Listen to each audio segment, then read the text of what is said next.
Walang paghahamon ng giyera sa ginawa ng Pilipinas. Depensa yan ni Pangulong Bongbong Marcos laban sa aligasyon ng China ng tila naghahamon tayo ng gulo. Pagigiit ni PBBM, atin ang baho di masinlok. At China ang walang karapatan dito. Kaya wala rin silang karapatang magreklamo.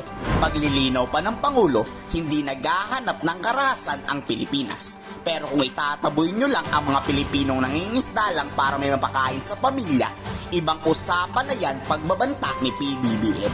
But in terms of taking down the barrier, I don't see what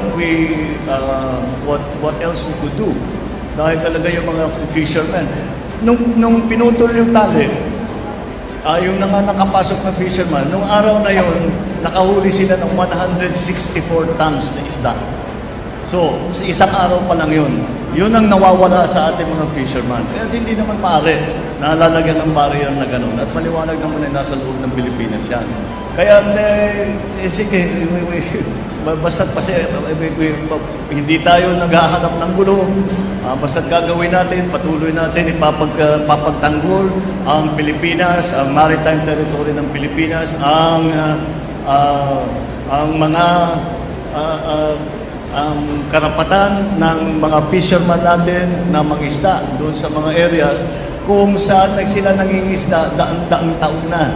Kaya hindi ko maintindihan pag nagbago na ganito. Kaya basta kagaya na sabi ko, hindi umiiwas nga tayo sa gulo, umiiwas tayo sa mga maiinit na salita, ngunit matibay ang ating pagdepensa sa teritoryo ng Pilipinas. Ipinapatawag naman ang lahat ng opisyal ng Chinese Embassy sa Maynila.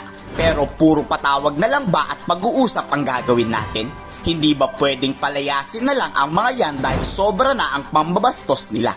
Naiinis kasi ang Kamara kay Chinese Ambassador Wang Zhilian dahil kausapin mo ng maayos at riresolbahin naman daw ang gulo, paulit-ulit pa rin naman itong ginagawa. Kaya inirerekomenda na alisin na lang siguro ang Chinese Embassy sa Maynila dahil hindi rin naman gumagawa ng solusyon ang mga tauhan nito. We know that nobody wants to go to an armed confrontation with China for the simple reason that we do not have the military might to match that of China's.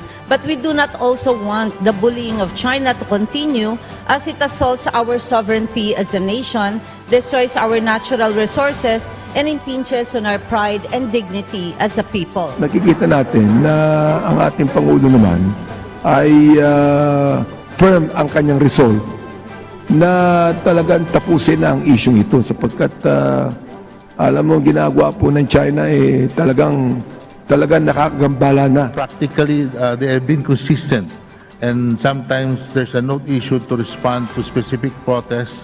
On others, there is an omnibus response and sometimes there is nothing in writing, Mr. Speaker.